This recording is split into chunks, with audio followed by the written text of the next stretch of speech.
तो कोई भी मोशन बेटा जो अपने आप ਨੂੰ रिपीट करता that is known as periodic motion. ਤੇ फिर ਆਪਾਂ पीरियोडिक मोशन ਦੇ ਰਿਗਾਰਡਿੰਗ ਹੀ ਨੈਕਸਟ ਗੱਲ ਸਟਾਰਟ ਕੀਤੀ ਸੀ ऑसिलेटरी मोशन ਦੀ। ऑसिलेशंस जो ऑसिलेटरी मोशन है that is an example of periodic motion.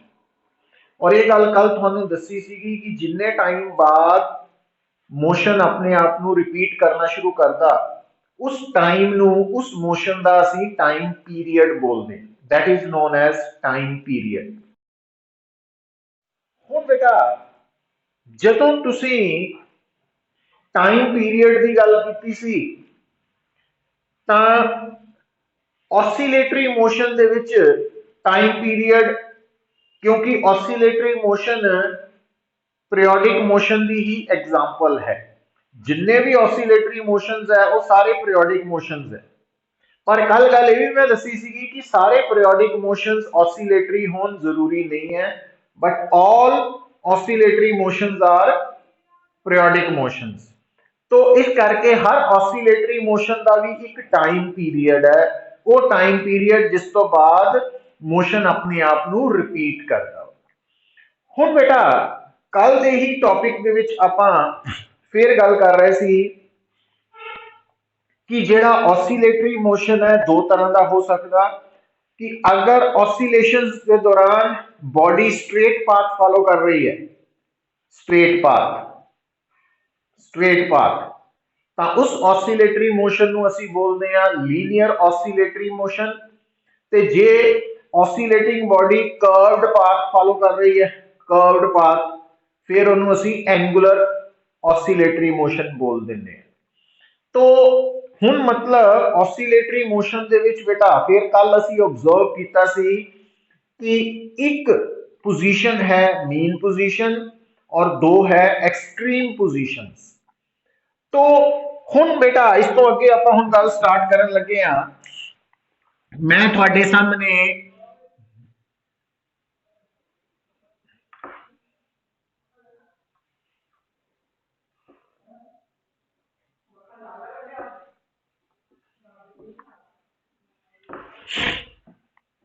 ये जो डायग्राम शो कर रहे हैं तो ये लीनियर ऑसिलेटरी मोशन दी है जिहदे विच तुहानू स्ट्रेट पाथ नजर आ रहा जिहदे विच तुहानू दो extreme positions A and B नजर आ रही हैं और जिहदे विच तुहानू एक मीन पोजीशन ओ नजर आ रही है। हुण बेटा आ जिहड़ियां दो एक्सट्रीम पोजीशंस है तो अगर इन्हां विचों असीं इहनू कह दईए पॉजिटिव एक्सट्रीम पोजीशन तो आ बन जाएगी नेगेटिव एक्सट्रीम पोजीशन और आ है मीन पोजीशन। हुण बेटा नैक्सट जिहड़ा पार्ट शुरू हो रहा साडे लई बड़ा इंपॉर्टेंट है बड़े आराम नाल समझना वो की है जो ऑसिलेटरी मोशन है ਉਹਦੇ ਵਿੱਚ ਜਿਹੜੀ ਮੇਨ ਪੋਜੀਸ਼ਨ ਹੈ ਉਹਨੂੰ ਯੂਜ਼ੂਅਲੀ ਅਸੀਂ ਆਮ ਤੌਰ ਤੇ ਕੀ ਮੰਨਣਾ ਵਾ ओरिजिन ਉਹਨੂੰ ਅਸੀਂ ओरिजिन ਮੰਨਣਾ ਵਾ। एक मिनट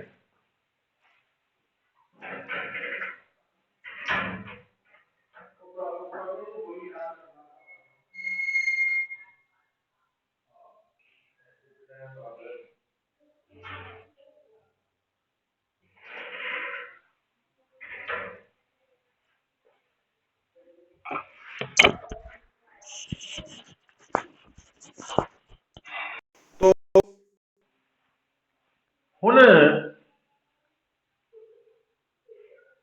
हुण इस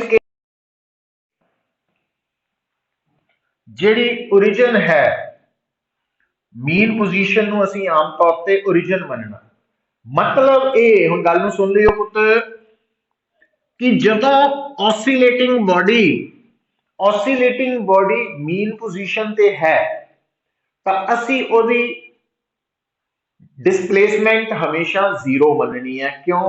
क्योंकि असी ओरिजिन जो है वो मीन पोजीशन नु मनना हमेशा, हमेशा असी ओरिजिन जेड़ा वा वो मीन पोजीशन नु मनना ड्यूरिंग ऑसिलेटरी मोशन। अच्छा, हुन बेटा इस वक्त डायग्राम के अकॉर्डिंगली थोड़ी बॉडी मीन पोजीशन ते है। हुन जदों थोड़ी बॉडी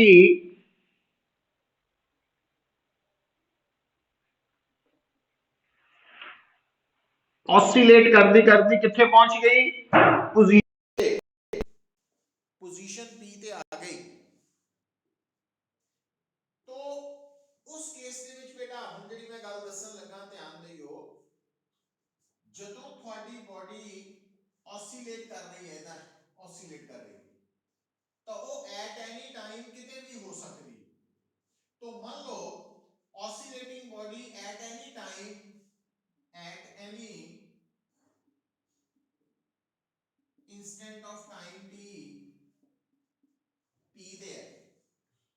ਹੁਣ ਇਹ ਜਿਹੜੀ ਤੁਹਾਡੀ ऑसिलेटिंग बॉडी है, ਜਦੋਂ eight any time T P ते है, तो पी है ਤੁਹਾਡੀ बॉडी ਦੀ ऑसिलेटिंग बॉडी ਦੀ फाइनल पोजीशन, मतलब उस टाइम ਦੀ पोजीशन, ਤੇ ओरिजिन ਜਿਹੜਾ ਆ ਹੈ ਇਹ ਹੈ ਉਹਦੀ ਹਮੇਸ਼ਾ ਇਨੀਸ਼ੀਅਲ पोजीशन, ਹਮੇਸ਼ਾ। तो ਹੁਣ बेटा ਤੁਹਾਨੂੰ ਮਕੈਨਿਕਸ ਦੇ ਵਿੱਚ ਇੱਕ ਟਰਮ ਦੱਸੀ ਜਾਂਦੀ ਹੈ displacement. Displacement displacement is a vector quantity जिस दी वैल्यू ਅਸੀਂ ਨਿਕਾਲਦੇ ਆ final position minus initial position, और डिस्प्लेसमेंट ਦੀ वैल्यू हमेशा ऑलवेज किधर ਨੂੰ ਹੁੰਦੀ ਹੈ? Direction initial to final position. ਹੁਣ ਮੈਂ ਤੁਹਾਨੂੰ ਕੀ ਕਹਿ ਰਿਹਾ ਸੀ ਪੁੱਤਰ कि ਜਦੋਂ ਤੁਹਾਡੇ ਸਾਹਮਣੇ बॉडी ऑसिलेट कर रही है, ਤਾਂ ऑसिलेट कर रही, ਤਾਂ एट एनी टाइम वो किथे है? पी ते। ਤਾਂ अगर ਤੁਹਾਡੀ बॉडी पी ते है ਤਾਂ पी उसकी फाइनल पोजीशन है, ਤੇ मीन पोजीशन ਉਹਦੀ हमेशा इनिशियल पोजीशन बननी है। तो ਇਹਦਾ मतलब आ हो गई इनिशियल पोजीशन, आ हो गई फाइनल पोजीशन। तो इनिशियल तो फाइनल पोजीशन की तरफ है डिस्प्लेसमेंट, और वो आपा लिखती एक्स। हुण तुसी नोट करो पुत्र, जदों पी पॉइंट जेड़ा वा उस वक्त दी बॉडी की डिस्प्लेसमेंट अगर एक्स है, तो जदों ये पार्टिकल थोड़ा अगे जाएगा, होर अगे जाएगा, होर अगे जाएगा, होर अगे जाएगा, तो एक्स की वैल्यू जिहड़ी है वो इंक्रीज करेगी। तो ਇਹਦਾ मतलब तुसी की समझ रहे हो? गल नूं बड़े आराम नाल समझियो। ਜਦੋਂ कोई भी बॉडी ऑसिलेट करती है ਤਾਂ ਉਹਦੀ पोजीशन या डिस्प्लेसमेंट रिप्रेजेंट करन वाली टर्म x लगातार कंटिन्यूअसली चेंज ਹੁੰਦੀ है। कितना चेंज ਹੁੰਦੀ है? देखो पुत्र, मतलब ਜਦੋਂ ਹੁਣ ਅਸੀਂ ऑसिलेटरी मोशन ਨੂੰ डिस्क्राइब कर रहे हैं, ਤਾਂ x ਇੱਥੇ ਕੀ है? तो x position of oscillating body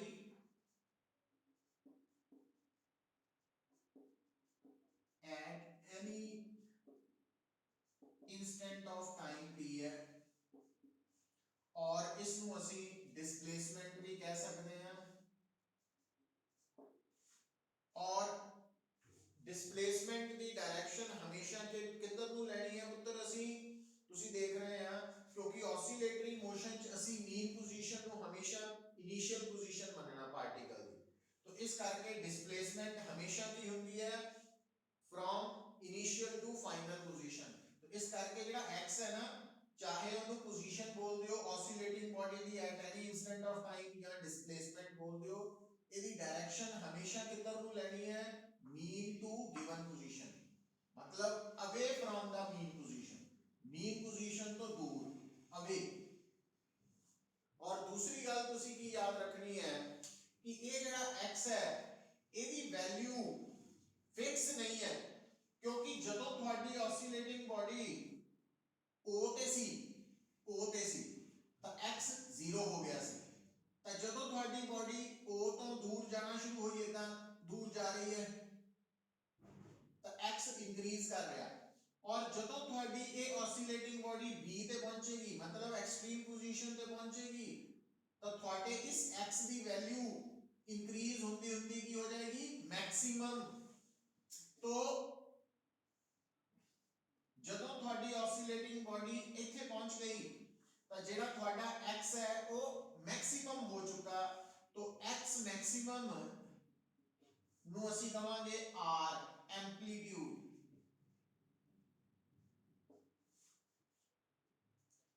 मतलब ਹੁਣੇ ਕੁਝ ਗੱਲਾਂ ਜਿਹੜੀਆਂ ਟਰਮਸ ਹੈ ਜਿਹੜੀਆਂ ऑसिलेटरी मोशन ਦੇ ਲਈ ਬਹੁਤ ਜ਼ਰੂਰੀ ਹੈ ਕਿ ਜਦੋਂ ਵੀ ਤੁਹਾਡੇ ਸਾਹਮਣੇ ਕੋਈ ਵੀ ਬੋਡੀ ऑसिलेट ਕਰੇਗੀ ਤਾਂ ਸਾਨੂੰ ਇਹ ਪਤਾ ਲੱਗ ਚੁੱਕਾ ਵਾ ਵੀ ऑसिलेटिंग ਬੋਡੀ ਜਿਹੜੀ ਹੈ ਉਹਦੀ ਪੋਜੀਸ਼ਨ ਨੂੰ ਜਾਂ ਡਿਸਪਲੇਸਮੈਂਟ ਨੂੰ ਅਸੀਂ ਸਿੰਬਲ x ਦੇ ਨਾਲ ਲਿਖ ਰਹੇ ਹਾਂ। ਦੂਜੀ ਗੱਲ ਸਾਨੂੰ ਪਤਾ ਲੱਗ ਚੁੱਕੀ ਹੈ ਕਿ ऑसिलेटिंग ਬੋਡੀ ਦੀ ਪੋਜੀਸ਼ਨ ਜਾਂ ਡਿਸਪਲੇਸਮੈਂਟ ਨੂੰ ਰਿਪਰੈਜ਼ੈਂਟ ਕਰਨ ਵਾਲੀ ਟਰਮ x ਲਗਾਤਾਰ ਚੇਂਜ ਹੋ ਰਹੀ ਹੈ। ਔਰ ਕਿੱਦਾਂ ਚੇਂਜ ਹੋ ਰਹੀ ਹੈ ਕਿ ਜਦੋਂ ਤੁਹਾਡਾ ऑसिलेटिंग ਬੋਡੀ ਮੀਨ ਪੋਜੀਸ਼ਨ ਤੋਂ ਪੋਜ਼ਿਟਿਵ ਐਕਸਟ੍ਰੀਮ ਪੋਜੀਸ਼ਨ ਵੱਲ ਜਾ ਰਹੀ ਹੈ ਤਾਂ x ਦੀ ਵੈਲਿਊ ਇਨਕਰੀਜ਼ ਕਰ ਰਹੀ ਹੈ और जो ਤੁਹਾਡੀ बॉडी पॉजिटिव एक्सट्रीम पोजीशन पे पहुंच गई तो उस वक्त x ਦੀ वैल्यू मैक्सिमम हो गई है और उस x मैक्सिमम ਨੂੰ ਅਸੀਂ r कहता तो r मैक्सिमम r जो है ਉਹਨੂੰ ਅਸੀਂ ਕਹਿੰਦੇ ਆ एम्पलीट्यूड है ना। ਜਦੋਂ x मैक्सिमम हो गया तो ਅਸੀਂ ਉਹਨੂੰ r बोलना और r ਕੀ है एम्पलीट्यूड ऑफ ऑसिलेटरी मोशन। तो ऑसिलेटरी मोशन ਦਾ एम्पलीट्यूड आ गया r। ਹੁਣ बेटा फिर ਤੁਸੀਂ ਕੀ देखना ਜਦੋਂ ਪਾਰਟੀਕਲ ਨੇ ऑसिलेट कर रहे हैं हमने भी b ਤੇ ਰੁਕਣਾ ਥੋੜੀ ਹੈ ਇਹਨੇ ਵਾਪਸ ਆਣਾ ਇਹਦਾ। ਹੁਣ ਜਦੋਂ ਤੁਹਾਡਾ ਪਾਰਟੀਕਲ ਵਾਪਸ ਆ ਰਿਹਾ ਨਾ ਤਾਂ ਵੀ ਇਵਨ ਦੈਨ ਜਦੋਂ ਪਾਰਟੀਕਲ ਵਾਪਸ ਆ ਰਿਹਾ ਤਾਂ ਜਦੋਂ ਪਾਰਟੀਕਲ ਵਾਪਸ ਆ ਰਿਹਾ ਤਾਂ ਵੀ x ਦੀ ਵੈਲਿਊ ਜਿਹੜੀ ਹੈ ਚੇਂਜ ਹੋਣ ਲੱਗ ਪਈ। x ਦੀ ਵੈਲਿਊ ਚੇਂਜ ਹੋ रहा मतलब ਆ ਡਾਇਗਰਾਮ ਸ਼ੋ ਕਰ ਰਹੀ ਹੈ ਪਾਰਟੀਕਲ मीन पोजीशन तो पॉजिटिव एक्सट्रीम पोजीशन ਵੱਲ ਜਾ ਰਿਹਾ और मैं आ डायग्राम बना रहा ਤੁਹਾਡੇ सामने ही।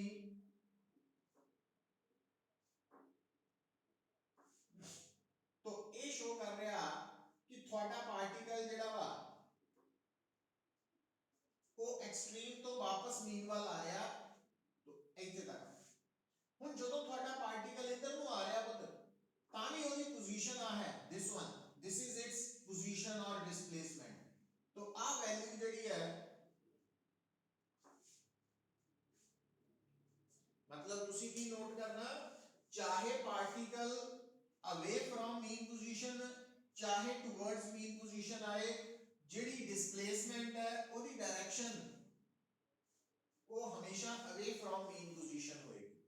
ਪਰ ਹੁਣ ਜਦੋਂ ਤੁਹਾਡਾ ਇਹ ਪਾਰਟੀਕਲ ਅੰਦਰ ਨੂੰ ਆਏਗਾ ਮੀਨ ਪੋਜੀਸ਼ਨ ਵੱਲ ਤਾਂ x ਦੀ ਵੈਲਿਊ ਡਿਕਰੀਜ਼ ਕਰੇਗੀ ਘਟ ਰਹੀ ਹੈ और ਜਦੋਂ ਪਾਰਟੀਕਲ O ਤੇ ਪਹੁੰਚੇਗਾ ਤਾਂ x ਦੀ ਵੈਲਿਊ 0 ਹੋ ਜਾਏਗੀ। तो ਤੁਸੀਂ ਕੀ ਦੇਖਿਆ ਕਿ ਜਦੋਂ ਤੁਹਾਡਾ ਪਾਰਟੀਕਲ O ਤੇ ਹੈ ਮੀਨ ਪੋਜੀਸ਼ਨ ਤੇ ਹੈ ਤਾਂ ਉਹਦਾ x 0 ਹੈ। ਜਦੋਂ ਉਹ O ਤੋਂ ਪੋਜ਼ਿਟਿਵ ਐਕਸਟ੍ਰੀਮ ਵੱਲ ਜਾਏਗਾ x ਇੰਕਰੀਜ਼ ਕਰੇਗਾ और ਜਦੋਂ ਤੁਹਾਡਾ ਪਾਰਟੀਕਲ B ਤੇ ਪਹੁੰਚ ਗਿਆ ਐਕਸਟ੍ਰੀਮ ਪੋਜੀਸ਼ਨ ਤੇ ਤਾਂ x ਮੈਕਸਿਮਮ ਹੋ ਗਿਆ और ਮੈਕਸਿਮਮ x ਨੂੰ ਅਸੀਂ ਐਂਪਲੀਟਿਊਡ r ਕਹਿ ਦਿੰਦੇ ਹਾਂ मतलब ਮੈਕਸਿਮਮ x ਨੂੰ ਅਸੀਂ r ਲਿਖ ਲਿਆ ਸਿੰਬਲ और that is known as amplitude। और ਜਦੋਂ ਤੁਹਾਡਾ ਪਾਰਟੀਕਲ ਵਾਪਸ ਐਕਸਟ੍ਰੀਮ ਤੋਂ ਮੀਨ ਵੱਲ ਆਏਗਾ ਤਾਂ x ਦੀ ਵੈਲਿਊ ਡਿਕਰੀਜ਼ ਹੋਏਗੀ और ਜਦੋਂ ਤੁਹਾਡਾ ਪਾਰਟੀਕਲ ਇੱਥੇ ਆ ਗਿਆ ਮੀਨ ਤੇ ਤਾਂ x 0 ਹੋ ਗਿਆ। ਇਹਦਾ ਮਤਲਬ ਇਸ ਪੂਰੀ ਸਿਚੁਏਸ਼ਨ 'ਚ x ਦੀ ਵੈਲਿਊ ਪਹਿਲਾਂ ਇਨਕਰੀਜ਼ ਕਰਕੇ ਮੈਕਸਿਮਮ ਹੋਈ ਫਿਰ ਡਿਕਰੀਜ਼ ਹੋ ਕੇ 0 ਹੋ ਗਈ। ਪਰ ਹੁਣ ਉਸ ਤੋਂ ਅੱਗੇ ਕੀ ਹੋਣਾ ਪੁੱਤ ਹੁਣ ਉਸ ਤੋਂ ਅੱਗੇ ਪਾਰਟੀਕਲ ਨੇ ਇਸ ਤਰਫ ਜਾਣਾ। ਹੁਣ ਜਦੋਂ ਪਾर्टिकल इस तरफ जाएगा इस तरफ तो ਹੁਣ उस केस ਨੂੰ फिर दोबारा मैं डायग्राम से रिप्रेजेंट कर रहा ਹੁਣ अगर पार्टिकल ਤੁਹਾਡਾ इस तरफ जा रहा मींस नेगेटिव एक्सट्रीम पोजीशन ਵੱਲ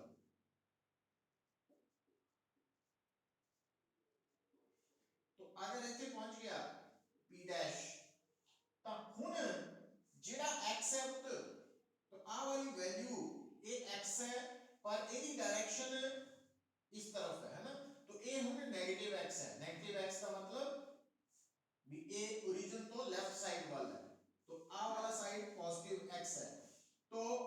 ਤੁਸੀਂ ਦੇਖ ਹੀ ਰਹੇ ਆ ਕਿ ਜਦੋਂ ਪਾਰਟੀਕਲ origin ਤੋਂ ਨਿਕਲ ਕੇ ਕਿਸੇ ਹੋਰ ਪੋਜੀਸ਼ਨ ਤੇ ਪਹੁੰਚਦਾ ਵਾ ਤਾਂ ਉਹਦੀ ਜਿਹੜੀ ਡਿਸਪਲੇਸਮੈਂਟ ਦੀ ਡਾਇਰੈਕਸ਼ਨ ਹੈ ਉਹ ਹਮੇਸ਼ਾ ਅਵੇ ਫਰੋਮ ਮੀਨ ਪੋਜੀਸ਼ਨ, ਮਤਲਬ ਜਿਹੜਾ x ਹੈ ਉਹ ऑसिलेटरी मोशन ਚ ਕੀ ਰਿਪਰੈਜ਼ੈਂਟ ਕਰ ਰਿਹਾ, ਪਾਰਟੀਕਲ ਦੀ ਫਾਈਨਲ ਪੋਜੀਸ਼ਨ ਜਾਂ ਡਿਸਪਲੇਸਮੈਂਟ, ਔਰ ਇਸ x ਦੀ ਡਾਇਰੈਕਸ਼ਨ ਹਮੇਸ਼ਾ ਕਿੱਧਰ ਨੂੰ ਹੈ, ਅਵੇ ਫਰੋਮ ਦਾ ਮੀਨ ਪੋਜੀਸ਼ਨ। ਇਹ ਗੱਲ ਯਾਦ ਰੱਖਣੀ ਹੈ ਕਿ ਡਿਊਰਿੰਗ ऑसिलेटरी मोशन ਅਸੀਂ ਇੱਕ ਸਿੰਬਲ ਸਿਲੈਕਟ ਕਰ ਲਿਆ x, ਇਹ x ਵੀ ਹੋ ਸਕਦਾ y ਵੀ ਹੋ ਸਕਦਾ, तो ਇਹਨੂੰ ਅਸੀਂ ਕੀ ਕਵਾਂਗੇ, x ਨੂੰ ਜਾਂ y ਨੂੰ, ਇਹਨੂੰ ਅਸੀਂ ਬੋਲਾਂਗੇ कि it is the displacement of oscillating particle, और इस x ਦੀ ਜਿਹੜੀ ਡਾਇਰੈਕਸ਼ਨ ਹੈ, displacement ਦੀ ਡਾਇਰੈਕਸ਼ਨ ਹੈ during oscillatory motion, ਉਹ ਹਮੇਸ਼ਾ always away from mean position ਹੋਏਗੀ, ਚਾਹੇ ਤੁਹਾਡਾ ਪਾਰਟੀਕਲ origin ਤੋਂ ਪੋਜ਼ਿਟਿਵ ਵੱਲ ਨੂੰ ਇੱਧਰ ਨੂੰ ਜਾ ਰਿਹਾ ਹੋਏ, ਚਾਹੇ ਤੁਹਾਡਾ ਪਾਰਟੀਕਲ ਐਕਸਟ੍ਰੀਮ ਤੋਂ ਮੀਨ ਵੱਲ ਆ ਰਿਹਾ ਹੋਏ, चाहे ਤੁਹਾਡਾ ਪਾਰਟੀਕਲ ਮੀਨ ਤੋਂ 네ਗੇਟਿਵ ਐਕਸਟ੍ਰੀਮ ਵੱਲ ਜਾ ਰਿਹਾ ਹੋਏ, तो हर हालत ਦੇ ਵਿੱਚ x ਦੀ ਜਿਹੜੀ ਡਾਇਰੈਕਸ਼ਨ ਹੈ ਉਹ ਹਮੇਸ਼ਾ ਅਵੇ ਫਰੋਮ ਮੀਨ ਪੋਜੀਸ਼ਨ ਹੈ, ਮੀਨ ਪੋਜੀਸ਼ਨ ਤੋਂ ਦੂਰ ਹੋਏਗੀ। ਪਰ ਨਾਲ ਅਗਲੀ ਗੱਲ ਕਿ x ਦੀ ਜਿਹੜੀ ਵੈਲਿਊ ਹੈ ਉਹ ਲਗਾਤਾਰ ਚੇਂਜ ਹੋ ਰਹੀ ਹੈ। ਕਿੱਦਾਂ ਚੇਂਜ ਹੋ ਰਹੀ ਹੈ ਪੁੱਤ, ਇਹਦੇ ਕੇਸ ਦੇ ਵਿੱਚ x ਦੀ ਵੈਲਿਊ ਇਨਕਰੀਜ਼ ਕਰ ਰਹੀ ਹੈ, ਇੱਥੇ डिक्रीज कर रही है, और इतने भी x की वैल्यू इंक्रीज तो कर रही है, but in opposite direction, in opposite का मतलब नेगेटिव सेंस। तो कहने का मतलब ये कि ड्यूरिंग ऑसिलेटरी मोशन जिहड़ा पार्टिकल है ਉਹਦੀ ਜਿਹੜੀ डिस्प्लेसमेंट है वो लगातार बदल रही है, वो फिक्स नहीं है, पर ਉਹਦੀ ਜਿਹੜੀ चेंज आ रही है कि वो पहला बढ़ रही है, फिर घट रही है, फिर उल्ट डायरेक्शन बढ़ रही है। हुण आ जिहड़ा मैं ग्राफ बना रहा तुहाडे सामने रफली जिहा, ये ग्राफ देख के तुहानू की याद आ रहा पुत्र, या की याद आना चाहिए, देखो पहला बढ़ रही है, फिर घट रही है, फिर बढ़ रही है उल्ट डायरेक्शन, फिर घट रहेगी। तो आ जिहड़ा कर्व है ਇਹਨੂੰ ਤੁਸੀਂ ਯਾਦ ਰੱਖਦੇ ਆ ਸਾਈਨ ਕਰਵ। ਮੈਥਮੈਟਿਕਸ ਦੇ ਵਿੱਚ ਜੇ ਆਪਾਂ ਅਲੱਗ-ਅਲੱਗ ਐਂਗਲ ਦੇ ਲਈ ਸਾਈਨ ਕਰਵ ਪਲਾਟ ਕਰੀਏ, ਹੈਨਾ, ਸਾਈਨ ਥੀਟਾ ਔਰ ਥੀਟਾ ਚ मतलब ਕਰਵ ਪਲਾਟ ਕਰੀਏ ਤਾਂ ਇਹਦੀ ਸ਼ੇਪ ਇਦਾਂ ਦੀ ਕੁਝ ਬਣੇਗੀ। तो मतलब ਇਹ ਜੋ ਗੱਲ ਜਿੱਥੇ ਹੁਣ ਆਪਾਂ ਜਾ ਰਹੇ ਹਾਂ ਕਿ ऑसिलेटरी मोशन ਦੇ ਦੌਰਾਨ ਇੱਕ ਗੱਲ ਪੱਕਾ ਹੋ ਗਈ ਕਿ ਅਸੀਂ x ਸਿੰਬਲ ਕਾਹਦੇ ਲਈ ਵਰਤ ਰਹੇ ਆ, ਪਾਰਟੀਕਲ ਜਿਹੜਾ ਪਾਰਟੀਕਲ ऑसिलेट ਕਰ ਰਿਹਾ ਉਹਦੀ ਪੋਜੀਸ਼ਨ ਨੂੰ ਜਾਂ ਡਿਸਪਲੇਸਮੈਂਟ ਨੂੰ ਡਿਸਕ੍ਰਾਈਬ ਕਰਨ ਲਈ। ਔਰ ਦੂਜੀ ਗੱਲ, ऑसिलेटरी मोशन ਦੇ ਦੌਰਾਨ ਚਾਹੇ ਪਾਰਟੀਕਲ ਮੀਨ ਪੋਜੀਸ਼ਨ ਤੋਂ ਐਕਸਟ੍ਰੀਮ ਜਾ ਰਿਹਾ, ਚਾਹੇ ਐਕਸਟ੍ਰੀਮ ਤੋਂ ਮੀਨ ਵੱਲ ਆ ਰਿਹਾ, तो ਉਹਦੀ ਡਿਸਪਲੇਸਮੈਂਟ ਦੀ ਡਾਇਰੈਕਸ਼ਨ ਹਮੇਸ਼ਾ ਅਵੇ ਫਰੋਮ ਮੀਨ ਪੋਜੀਸ਼ਨ ਹੈ। ਔਰ ਤੀਸਰੀ ਗੱਲ कि जिहड़ी डिस्प्लेसमेंट है या पोजीशन ऑफ ऑसिलेटिंग पार्टिकल है वो लगातार चेंज हो रही है। कितना, जदों पार्टिकल मीन तो एक्सट्रीम वाल जा रहा तो पोजीशन वध रही है, जदों वो एक्सट्रीम तो मीन वाल आ रहा वो घट रही है, जदों वो मीन तो नैगेटिव एक्सट्रीम की तरफ जा रहा अगेन पोजीशन वध रही है, but in opposite direction and so. तो हुण इस सारी डिस्कशन च एक होर टर्म आई सी जेड़ा आपा सिंबल लिखिया आर। आर की है कि ऑसिलेटरी मोशन के दौरान जेड़ा पार्टिकल है ओदी जदों डिस्प्लेसमेंट x की वैल्यू मैक्सिमम हो जाती है तो x मैक्सिमम नू असी r कह देंगे। तो maximum displacement of oscillating particle is known as amplitude, और ओदा सिंबल असी r ले रहे। अच्छा, हुण इत्थे तक दी डिस्कशन आ रही है समझ कुछ पुत्र?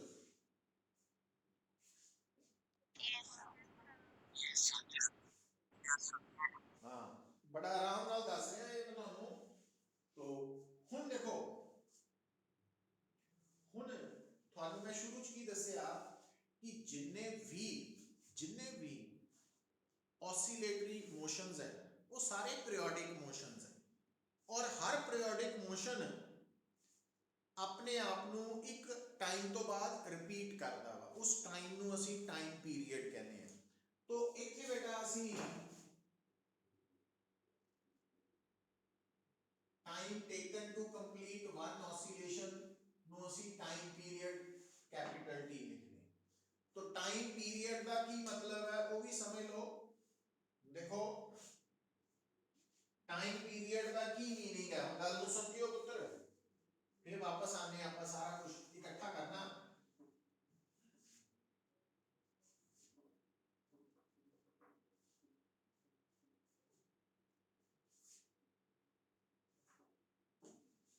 तो आ देखो mean position, extreme positions, amplitude, ठीक है। हम देखो हुन टाइम पीरियड का की मतलब है कि मान लो ਜਿਹੜਾ ਤੁਹਾਡਾ ऑसिलेटिंग पार्टिकल है वो है ਤਾਂ मीन पोजीशन ਤੇ और वो मतलब पॉजिटिव एक्सट्रीम पोजीशन ਵੱਲ ਜਾ ਰਿਹਾ, वो किथे पहुंच गया, एक्सट्रीम ਤੇ पहुंच गया। उस तो बाद वो वापस मीन ਤੇ आएगा। पर फर्क की है, ਜਦੋਂ ਉਹ मीन ਤੋਂ ਚੱਲਿਆ ਸੀ ਪੁੱਤ ਤਾਂ ਉਹਦੀ वेलोसिटी ਸੀਗੀ पॉजिटिव एक्सट्रीम ਵੱਲ ਇਧਰ ਨੂੰ, पर ਜਦੋਂ ਉਹ एक्सट्रीम ਤੋਂ वापस आया ਤਾਂ ਉਹਦੀ वेलोसिटी है नेगेटिव एक्सट्रीम ਵੱਲ, तो ਉਹ इधर ਨੂੰ गया और फिर इथों वापस इथे आएगा। तो हुन ਆਪਾਂ ਕਹਾਂਗੇ कि इन्हें एक ऑसिलेशन कंप्लीट कर ਲਈ भी इथों चल के वापस उसे कंडीशन च आ गया, पहुंचया भी उत्थे ही जिथों चलिया सी उत्थे पहुंच गया, पर वेलोसिटी भी वही है जिधर तो पहला सी, जबकि आ वाली कंडीशन और आ कंडीशन सेम नहीं है, ਇਹਦੇ ਚ वेलोसिटी उल्टा है। तो आप एक ऑसिलेशन कंप्लीट हो, तो one oscillation complete has been completed. और इस ऑसिलेशन ਨੂੰ ਕੰਪਲੀਟ ਹੋਣ ਲਈ ਜਿੰਨਾ ਟਾਈਮ ਲੱਗਾ उस टाइम ਨੂੰ ਅਸੀਂ ਕਹਿੰਦੇ ਆ time period, that is time period. अच्छा ਹੁਣ ਇਸ ਗੱਲ ਨੂੰ ਇਦਾਂ ਵੀ ਸਮਝ ਲਓ, ਮੰਨ ਲਓ ਤੁਸੀਂ ਇੱਥੋਂ ਸਟਾਰਟ ਕਰਦੇ ਆ, ਇੱਥੋਂ ਤੁਹਾਡਾ ਪਾਰਟੀਕਲ ਇੱਥੇ ਹੈ, तो वो पहला पॉजिटिव एक्सट्रीम तो पहुंचा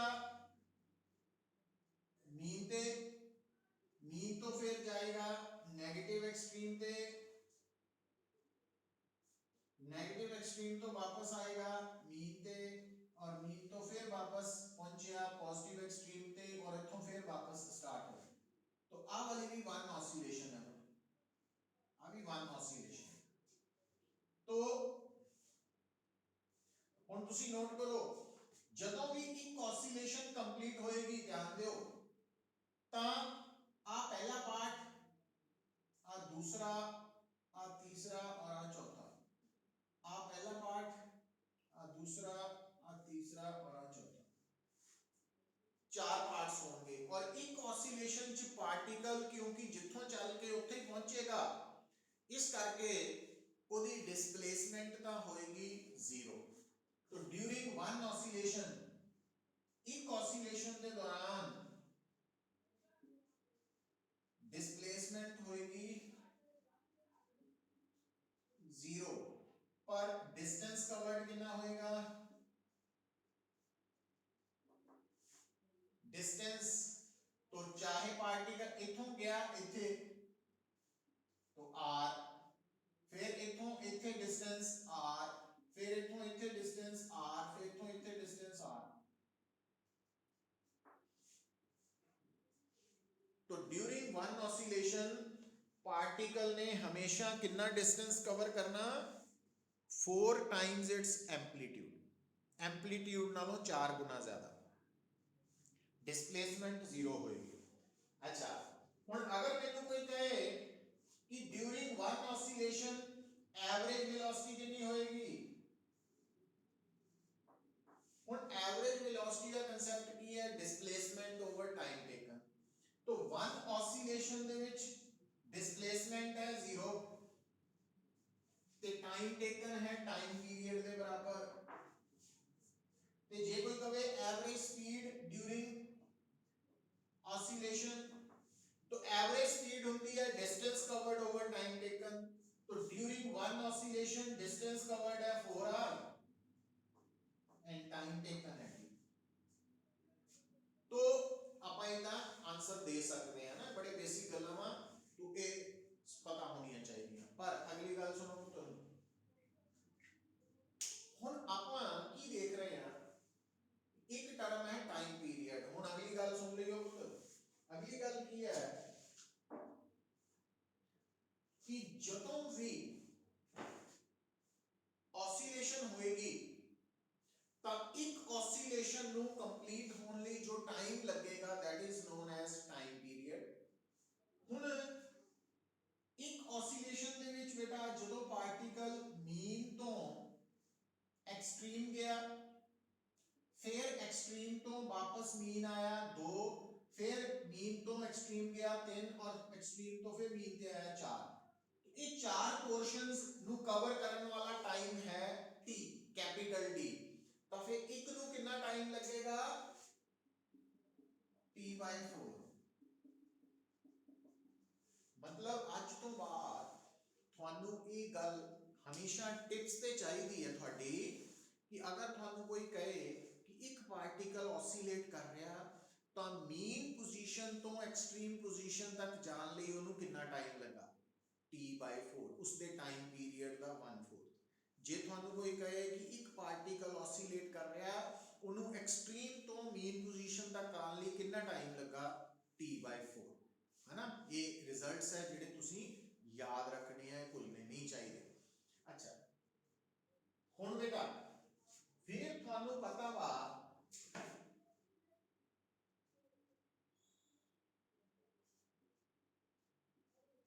ਫ੍ਰੀਕੁਐਂਸੀ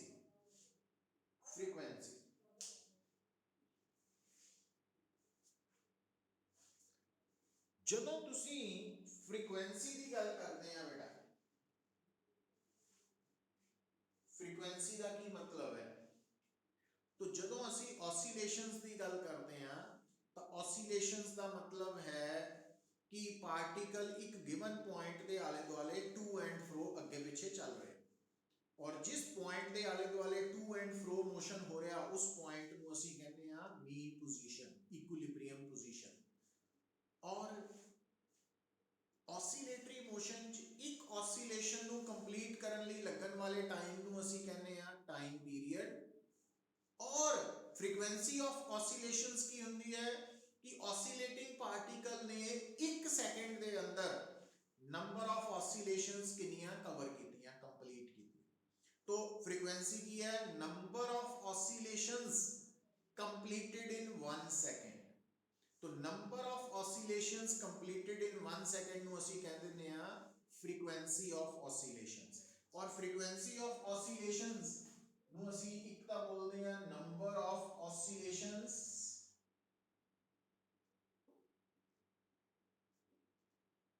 कंप्लीटेड इन 1 सेकंड, और ਇਸ ਨੂੰ ਅਸੀਂ रेसिप्रोकल ऑफ टाइम पीरियड भी कह ਦਿੰਦੇ। मतलब थानू अगर ऑसिलेटिंग बॉडी का टाइम पीरियड पता तो तुसी ओदी फ्रीक्वेंसी 1/टाइम पीरियड तो निकाल सकते हैं, ते जे थानू ओदी फ्रीक्वेंसी पता तो टाइम पीरियड निकल सकता। और एक टर्म आंदी है पुत्र एंगुलर फ्रीक्वेंसी।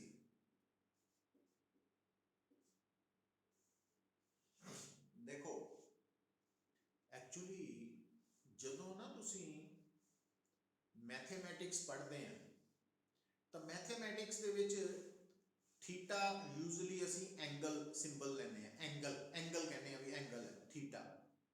पर जदों असी सर्कुलर मोशन पढ़ते हैं ना तो थीटा नू असी फिर एंगल नहीं कहने, फिर असी उन्होंने कह देने हैं एंगुलर डिस्प्लेसमेंट।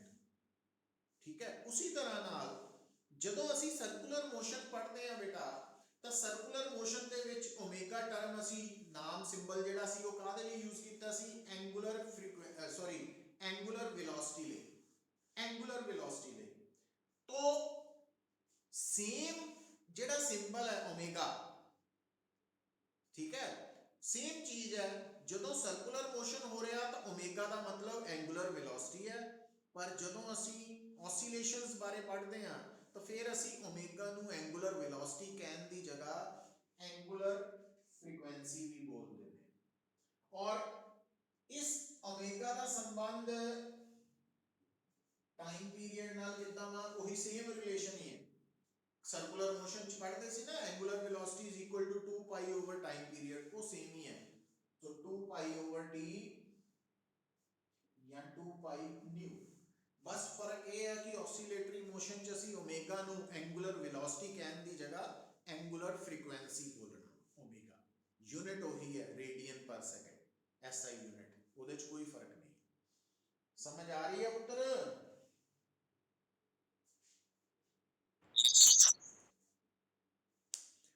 तो हुन